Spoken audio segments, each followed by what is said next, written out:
and welcome to Programming with Python for Scientists and Engineers. I'm Karen. And I'm Josh. And together in this series, we're going to help you learn some of the fundamentals of programming in Python. In this episode, you'll learn how to install Python, and we'll use a development tool called Spyder for working with Python code. We will show you how to run your codes from the tool environment.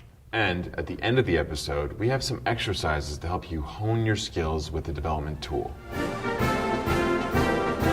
Python is an interpreted programming language. That means when you write instructions in Python for the computer, you must run them through the Python interpreter. This interpreter is itself a program that runs on your computer. When it processes your instructions, it executes each line one after another. Instructions written in a programming language are generally called programs, but for interpreted languages, they may also be called scripts because they're processed line by line. There are many ways to install Python on your computer, whether you use a Mac, Windows, or Linux operating system. You can even get it for iOS and Android. But for this course, we'll assume you are installing it on your computer, either a Mac or Windows PC. We'll be using the free Anaconda distribution of Python from Continuum Analytics because it's easy to install and includes all the packages we'll be studying. For this course, we will use Python 2.7. There is a newer major version of Python, Python 3, but many packages have not been updated for it, so we'll stay with 2.7 for our introductory course.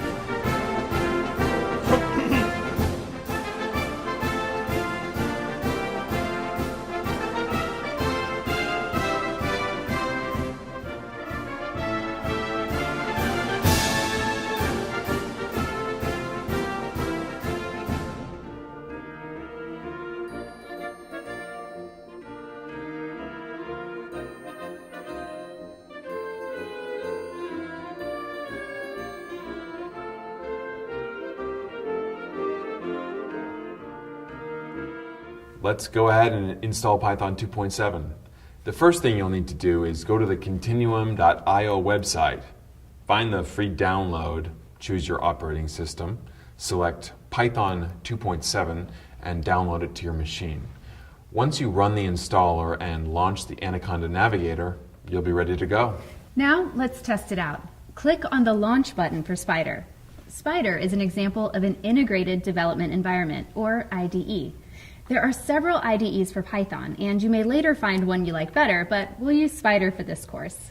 The default setup of the Spyder interface has three panels: the editor in the left pane, the object inspector in the upper right pane, and the IPython console in the lower right pane. Drag the editor pane on the left until you see a thin vertical line on the right. Now go to the pane in the lower right. You should see the IPython console. There will be some information about IPython, followed by the first prompt. We're ready to start. In the editor pane, you will see some text enclosed in triple double quotes. We'll talk about those later. Click below the second triple double and type print, double quote, hello world, double quote. When the interpreter executes this statement, it will produce the message shown inside the double quotes in your IPython window at the bottom right of your screen. Before we can execute your first script, we need to save it. Let's create a new folder for your work.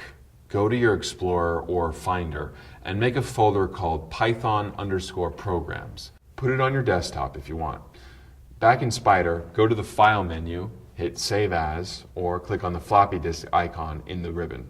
In the dialog window, navigate to your new folder and save it as hello.py. Now, go to the ribbon at the top of the pane and click on the green arrowhead.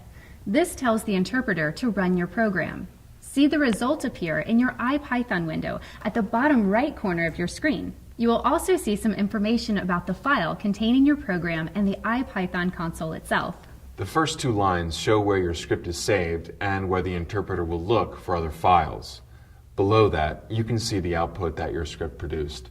In this case, it should show the message, hello world. Now, let's create a data plot. We will create a plot of the result of the trigonometric sine function over an interval from -pi to pi. Click on File, New File. After the second set of triple quotes, type this. Then hit Return. As you type, notice what the editor is doing. First, a yellow triangle may appear beside a line with a warning or error. Place your cursor over the triangle to read the message that explains what the problem is. In this case, it says PLT imported but unused. We can ignore that since we plan to use it. When you type the next line, x equals PLT, a list of possibilities will show up. When you type x equals PLT.linsp, it will highlight the first option, which is the one you want. You can double click on it to have the editor automatically fill it in for you. When you type or fill x equals PLT.linspace, it will pop up a box with the arguments of linspace. We use linspace to define the interval of x values we're interested in. We will learn later what this means. It also automatically closes the parentheses for you. In programming, parentheses are very important. As a general rule, the number of opening parentheses and closing parentheses need to be matched in a Python statement or single line of code. For now, place the cursor inside the pair of parentheses and type this. So you end up with the following. Now, let's save your file as signplot.py in your Python_programs folder. Once it's saved, you can run your program. There's no print statement, so it won't show you anything, but you will see the in number increase in the IPython console. Go ahead and move your cursor to the IPython console window and type x.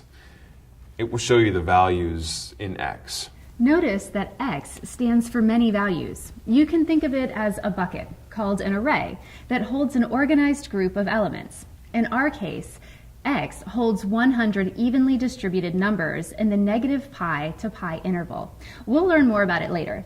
Now go back to your editor and type this. And run. What do you see in the IPython console? If you right-click on the plot in the IPython console, it will bring up a menu. Save the image with the name of your choice in your Python_programs folder.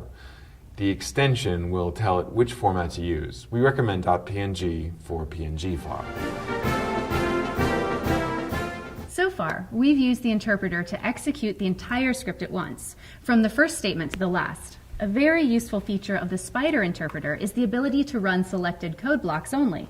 This can be very useful for evaluating specific variables or troubleshooting specific portions of the code. Let's try this on as an example. Go back to the editor pane. If you do not still have hello.py in a tab, open it through the file menu. Type after the print statement, the answer equals 42. The password is equal single quote program single quote. Now type print the. Then press the tab key, which will activate the interpreter's autocomplete function. A box will appear with the choices beginning with those characters. Choose one to complete the line. You can use up and down arrow keys to select, or you can use the cursor. When your selection is highlighted, press enter. Use your mouse to select the line starting at the answer equals 42 and continuing to the end of your program. From the menu, click on Run, Run Selection, or Current Line. You can also right-click on the selected lines to get access to this command via the context menu, or use the F9 key. Mac users, be sure to press Function with the key. Observe the result in your IPython console. Repeat the selection and use the F9 key to run the selection. Click anywhere to dismiss the highlighting. Press F5 to run the entire file. Add a line below the print hello line that consists of #%%. Notice that the lines below are now highlighted. Add another #%% at the end of your file. You have now defined a cell. If you do not see the section highlighted, click somewhere between the two #%% lines to bring it back. Click on Run Cell to run that portion of the code, or hold down the Control and Enter keys. On a Mac, Control, Shift, and Return, together to accomplish the same thing. So far, we have been using the editor pane to type in and save our Python code, and the IPython console to see the results of the code. We have not used the Object Inspector pane, so let's change that. At the bottom of the pane are three tabs: Object Inspector, Variable Explorer, and File Explorer. Click on the Variable Explorer tab. the new pane displays a table with information about the variables you have been using. Notice that unless you've closed and reopened Spider, the Variable Explorer pane has all of the variables that you've used in this episode.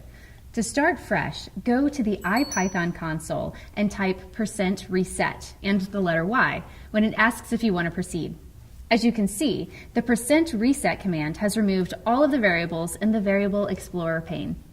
Let's reopen the file signplot.py and rerun it. You can see in the Variable Explorer pane that this code has two variables, x and y. The Variable Explorer pane also shows the type of data which the variables hold, the size of the data, that is, the number of values stored in each variable, and the values themselves, or just a subset of the values. In this case, not all 100 values of the x and y variables will fit in the pane. What if we want to see all of the x values? To do this, we can double-click on any item in the row associated with the x variable. A new window pops up, which includes all of the values assigned to x. Simply use the scroll bar to move down the column and see all of the values. If you find the background colors distracting, you can turn off the colors by clicking in the box to uncheck background color. Notice that all the values are shown with the same number of decimal places, probably only 3. If you want to see more, let's say 8 decimal places, click on the Format button on the bottom left of the pane. A dialog box will appear with an expression like %.3f for the floating point format. In this expression, the digit after the dot specifies how many decimal places will be displayed. Replace that number with 8, keeping the rest of the expression the same. Then click on the OK button. You can now see 8 decimal places for the values. How many decimal places can it show? Try changing the format to show 64 decimal places. You may need to click on the Resize button to enlarge the display area for the values. Without counting them, it looks as if we can see 64 decimal places, but something doesn't seem right. The actual decimals values seem to stop before the 64th place, and zeros are used to fill out to the 64th decimal, even negative pi, which we know has an infinite number of decimal places. This is due to the limitations on how numbers are represented and stored in computers. But it also reminds us that computations may not give us the precise results that we expect. For example, go back to the Variable Explorer pane, double-click on the variable y, and expand its values to 64 decimal places. The first value in the list is not exactly 0, even though it's supposed to be the value of sine of negative pi. Let's go back to the Variable Explorer pane. Along the right edge of the panel are icons for various tasks, like refreshing the data, import data, or saving data. When you place the cursor over any of the icons, a box will pop up with a description of what the icon represents. To see an example of how this works, move your cursor down the icons until you find the icon with the label Save Data As. Click on that icon. A browser window will appear where you can select the location and name for storing your data. Save your data as signdata.spydata. Now let's clear the workspace and restore the data. First type %reset and y in the IPython console. Returning to the Variable Explorer pane, move your cursor over the icons until you find one that allows you to import data. Click on that icon and use the browser window to select and open the file signdata.spydata. The data has reappeared in the Variable Explorer pane. The ability to save and restore data is quite valuable if you're performing several computations on a large data set. By saving the state of variables and restoring them, you can always return to a place where you left off, or a place where data were not corrupted, without having to redo all of the computations. Moving on. Let's click on the File Explorer tab at the bottom of the pane. You will see a list of files, either Python or data files, that are in your current folder. The name of your current folder is displayed on the menu bar just above the File Explorer pane. If the current folder is not your Python_programs folder, use the icons on the menu bar to the right of the box to display the current folder name to browse and select the Python_programs folder. Choose one of the files that you wrote earlier, like hello.py, and double-click on it. This will open the file in the editor. On occasion, you might accidentally delete your File Explorer or Variable Explorer pane. This is easy to do if you mistakenly click on the X in the upper right corner of the pane. You can restore the pane by going to the menu bar and selecting View, then Panes, and clicking on the name of the pane that you want to restore. If the pane comes up as a separate window, simply drag and drop it to the upper right pane.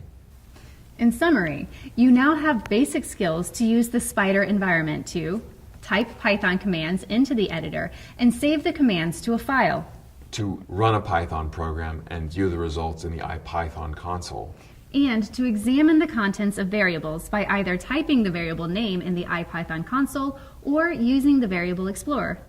To ensure that you have mastered these skills, try the exercises that accompany this episode. Next time, we'll learn about variables, expressions, and statements. Thanks for joining us for Programming with Python for Scientists and Engineers.